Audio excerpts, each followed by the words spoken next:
Welcome to the Slop Temple. We pray this video helps. In this video, I will explain how to make roll paratha dough easy guide. Mix flour and salt in a wide bowl, then add oil and rub until crumbs form.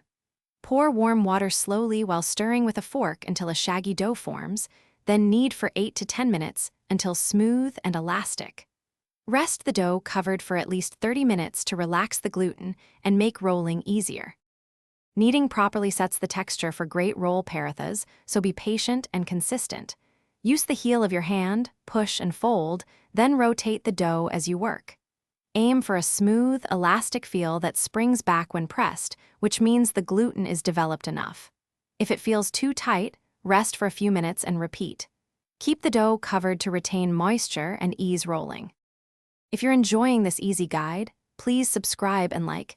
It really helps me keep making simple recipes. Quick recommendation: Robot Face upgrade your clean game with the Shark AI Ultra Robot Vacuum Voice Control, perfect for cleaning up flour and crumbs after dough time. It saves minutes so you can focus on cooking, and it even navigates around kitchen chairs.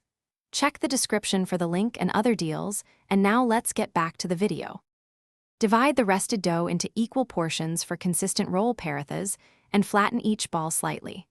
Roll into a thin circle, brush lightly with oil, fold into layers like a letter, and roll again gently to create flaky layers.